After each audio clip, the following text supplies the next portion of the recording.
qu'il y a une relation assez directe et explicable entre ce que l'on mesure, la potentiométrie ici, et ce que l'on cherche de mesurant, qui est la concentration de O2 dans un gaz qui est comparé à l'air. Je vous rappelle ce que c'est que la pression partielle. C'est la pression d'une espèce chimique gazeuse dans un mélange si on enlevait dans le même volume toutes les autres espèces chimiques. C'est-à-dire, si vous avez ici le mélange, eh bien, si vous enlevez toutes les autres espèces chimiques autres que la bleue, vous avez une pression partielle de 300 ici, là ici 600 et là 450. Et la somme des trois, ça donnerait la pression totale. Ça, c'est la pression partielle. Il faut avoir ça à l'esprit, puisque c'est ça que l'on mesure. Donc, forcément, avoir une idée de ce qu'on mesure. La pression partielle peut être donnée en bar ou en fraction de la pression atmosphérique, c'est-à-dire en pourcent. Utiliser la définition de la pression partielle pour trouver la somme des pressions partielles dans les différentes espèces chimiques. Eh bien, P1, pression partielle, c'est égal à la quantité du gaz 1 divisé par la quantité totale de gaz qui multiplie la pression totale. Et j'ai les mêmes formules pour les deux autres. Et si j'ajoute P1, P2, P3, je suis au même dénominateur, j'ajoute, tout c'est égal à, c'est là, N1 plus N2 plus N3 sur N1 plus N2 plus N3, je retrouve la pression totale. J'ai bien que la somme des pressions partielles est égale à la pression totale. Bien. Maintenant, on va prendre un petit moment pour voir ce que c'est que les demi-équations. Pas beaucoup de temps. On va avancer sur ça. Donc, pour trouver une demi-équation, il vous faut un couple. Donc le couple, il est donné, vous ne pouvez pas l'inventer. Je prends le couple d'un oxyde de chrome, l'ion dichromate, avec un ion du chrome, Cr3+. C'est cet élément-là qui est sous une forme oxydée, sous une forme réduite. Donc comment je fais?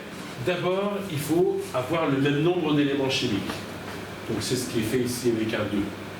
J'ai 2 chrome 3+, puisque j'ai 2 chromes ici qui sont dans la formule.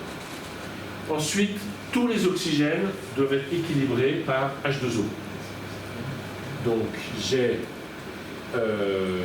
7 oxygènes ici, donc il faut que j'ai 7 H2O là, c'est ce qui apparaît là.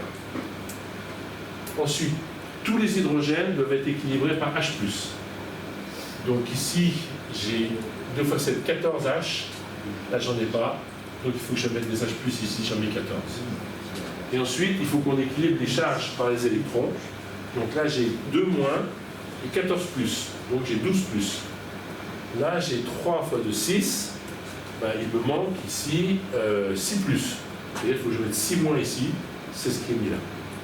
Et maintenant, cette demi-équation est équilibrée du point de vue des atomes, 2 chromes, 2 chromes, des oxygènes, 7 oxygènes, 7 oxygènes, des hydrogènes, 14 hydrogènes, 2 fois 7, 14 hydrogènes, et les charges, 14 moins 2, ça fait 12, moins 6, ça fait 6, et 2 fois 3, ça fait 6.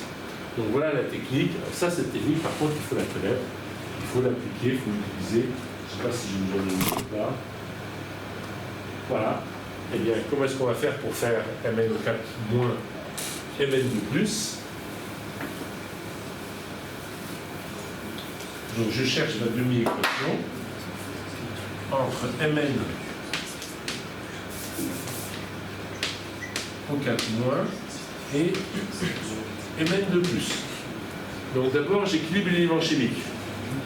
Là j'en ai un et là j'en ai un. Donc c'est déjà, cette ligne est déjà faite. J'équilibre O par H2O.